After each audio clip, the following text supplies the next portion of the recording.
અરે આવી ગયા તમે લોકો. વેલકમ દોસ્તો to my channel called LevelUp Edu PTE અને મારું નામ છે Vishal Modi. I am a master trainer of PTE academic.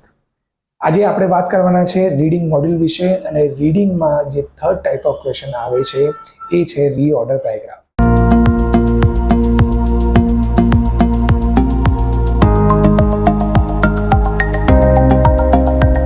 શું છે રીઓર્ડર પેરેગ્રાફ આજે આપણે સમજવાના છીએ. રીઓર્ડર પેરેગ્રાફ કેવી રીતે કરવાનું છે, કયા કયા ઓપ્શન્સ હોય છે, કયા ટિપ્સ છે, કયા ટ્રિક્સ છે, બધું આપણે સમજીશું. કેટલું ટાઈમ તમને મળશે રીઓર્ડર પેરેગ્રાફ કરવા માટે. ચાલો તો આપણે કમ્પ્યુટર પર આવીએ અને સમજીએ રીઓર્ડર પેરેગ્રાફ કેવી રીતે થાય છે અને કેવી રીતે એને ઇઝી બનાવી શકાય, કેવી રીતે સર્ટેન ટ્રિક્સ છે જેનાથી પીટી રીઓર્ડર પેરેગ્રાફ કરવું, સોલ્વ કરવું ઇઝી થઈ જાય છે. So let's discuss everything and understand reorder paragraph. Reorder paragraphs. The text in instruction says the text boxes in the left panel have been placed in random order. Left panel એટલે આ, right panel એટલે આ, source and target. Okay.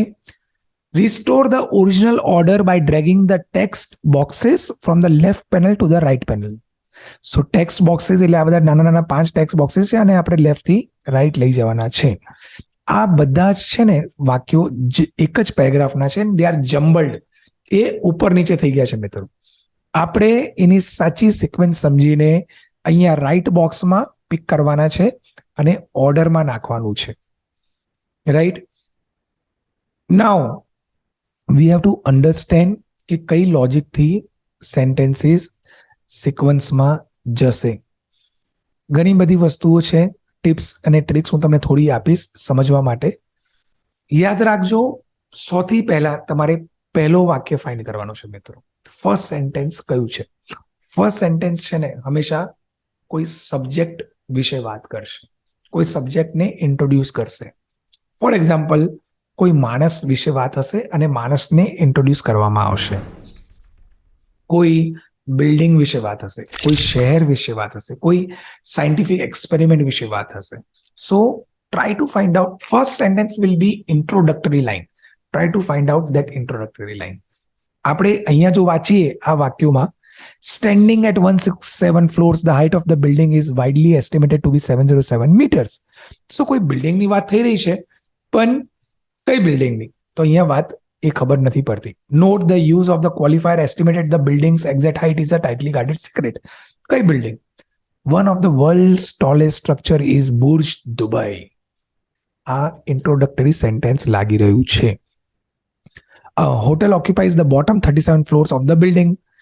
Above that, on the floor 45 through 108 are apartments and corporate offices. So એક જ sentence છે જ્યાં બિલ્ડિંગનું નામ લખેલું છે અને ઇન્ટ્રોડક્શન થઈ રહ્યું છે, one of the world's tallest structure. So that's why this is would be the first line. હવે સેકન્ડ લાઇન શોધવા જઈએ. ઘણી વખત મિત્રો એવું બી થશે કે તમને સેકન્ડ લાઇન નથી મળી રહ્યું, પણ તમે વાક્યો વાંચશો ને તો તમને લાગશે કે આના પછી આ તો આવશે જ. સો જુઓ, આપણે જો અહીંયા વાંચીએ, hotel occupies the bottom 37 floors of the building. About that, કોના ઉપર? 37 ફ્લોર્સની ઉપર. Above that, on floor 45 through 108 are apartments and corporate offices. So આ બંને એક સાથે છે એટલે આપણે આ બંનેને સાથે ડ્રેગ કરી નાખીએ. One of the world's tallest structure is the Burj Dubai. Standing at 167 floors, the height of the building is widely estimated to be 707 meters. કે પછી note the use of the qualifier estimated the building's exact height is tightly guarded secret. કયું આવશે? મને લાગે છે આ આવશે, કેમ કે અહીંયા ટોલેસ્ટ સ્ટ્રક્ચરની વાત થઈ છે અને એની વધારે માહિતી આપવામાં આવી છે. Standing at 167 floors, the height of the building is widely estimated to be 707 metres. એના પછી અહીંયા આ આવશે કે આ પછી આ ઉપર જતું રહેશે? ના, આ અહીંયા નહીં આવે. આ બંને વસ્તુ નીચે જ આવશે. આ વસ્તુ અહીંયા જ સેટ થશે બીકોઝ અહીંયા એસ્ટિમેટેડ વર્ડ યુઝ થયું છે અને એ વસ્તુ એસ્ટિમેટેડ વર્ડ અહીંયા બી યુઝ થયું છે. અહીંયા ટોલેસ્ટની વાત થઈ છે, અહીંયા હાઇટની વાત થઈ છે, એમાં પાછું એસ્ટિમેટેડ આવ્યું. એટલે આ બંને વચ્ચે લિંક ટોલ હાઇટ, આ બંને વચ્ચે લિંક એસ્ટિમેટેડ અને એના પછી આ બે વસ્તુઓ આવશે. ઓકે, સો આપણને હિન્ટ્સ જોવા છે. ઉપરના સેન્ટેન્સમાંથી હિન્ટ લો અને then try to connect the sentences. Reorder paragraph is little tough, પણ જેટલું પ્રેક્ટિસ કરશો ને તમે એટલી વધારે તમને ક્લેરિટી મળતી જશે.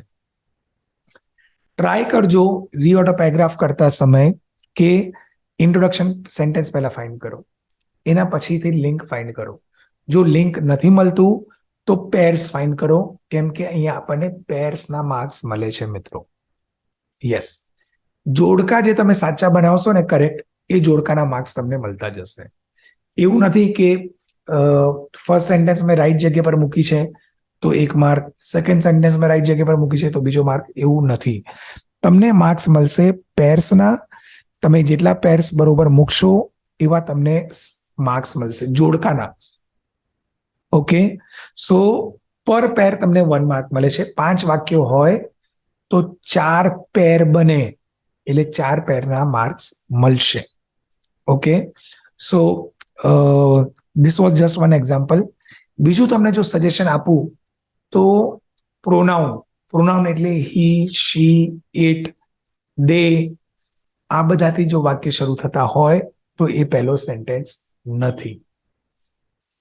બીજું એક હજી તમને ટીપ આપું તો connectors but, so, thus, hence, આનાથી વાક્ય શરૂ થઈ રહ્યા છે તો એ પહેલો સેન્ટેન્સ નથી. મોસ્ટ ઓફ ધ કેસીસમાં એઝ અ રિઝલ્ટ ફ્રેઝથી શરૂ થતું હોય તો એ સેન્ટેન્સ હંમેશા લાસ્ટ સેન્ટેન્સ હોય છે. એ મેં જોયું છે મારા ઓબ્ઝર્વેશનમાં, જેટલા બી પ્રેક્ટિસ કરાયા છે એમાં જો એઝ અ રિઝલ્ટથી શરૂ થાય છે તો એ છેલ્લો સેન્ટેન્સ છે. હું તમને એડવાઇસ કરીશ, તમે મેક્સિમમ પ્રેક્ટિસ કરો. જેટલું તમે વધારે પ્રેક્ટિસ કરશો એટલી વધારે ગ્રીપ આવશે તમારી. તમે પ્રિડિક્શન ફાઇલ્સ પ્રેક્ટિસ કરો, એના રીઓર્ડર પેરેગ્રાફ એક વખત જોઈ જાઓ તો એનાથી બી તમને ઘણું બધું ક્લેરિટી આવશે રીઓર્ડર પેરેગ્રાફમાં. રીઓર્ડર પેરેગ્રાફ કેટલા માર્ક્સનું છે? તો રીઓર્ડર પેરેગ્રાફ છે 5.9 માર્ક્સનું.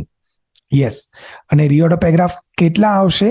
તો 2 કાં તો 3 આવશે મિત્રો, 2 or 3. Okay, and you will have time પર રીઓર્ડર પેરેગ્રાફ 2 થી 2.5 મિનિટ. જો આપણે multiple choice, multiple answer, multiple choice single આન્સરના ટાઈમ બચાવીશું તો આપણને રીઓર્ડર પેરેગ્રાફમાં વધારે ટાઈમ મળશે. એન્ડ 5.9 માર્ક્સનું છે અને ફૂલ માર્ક્સ 5.9 આપણા રીડિંગમાં જ જાય છે. બીજે કોઈ બી મોડ્યુલમાં આ ક્વેશ્ચનથી માર્ક્સ નથી મળતા. Thank you for listening to me. Thank you for listening to this video. And if you have any doubts about reorder paragraph, do write down in to the comment box અને હું તમને તમારા ક્વેશ્ચન્સના જવાબ આપવાનું try કરીશ. Thank you so much. Okay friends, so you have understood reorder paragraph કેવી રીતે કરવાનું છે. I've tried to explain you, I've tried to explain certain tips and tricks, and now if you have understood it, do subscribe to us. Do comment on the box below that what kind of other videos you would like to see in the year 2023. I can assure you by watching these videos, you will be able to understand types of PT questions and what are the certain tips and tricks. અમારી office છે વિજય ચાર રસ્તા પર અમદાવાદમાં. અમે online અને offline course બંને કરાવીએ છીએ. સો તમને જો ડિટેલમાં કોર્સ સમજવી હોય, તમને ડિટેલમાં દરરોજે પ્રેક્ટિસ જોઈતી હોય, then do enroll for our course. Visit to our office to get more guidance about PTE. Thank you so much for listening to us. Thank you so much for being connected, and do keep watching us on our Instagram platform as well. We also put a lot of tips and tricks there as well. Thank you.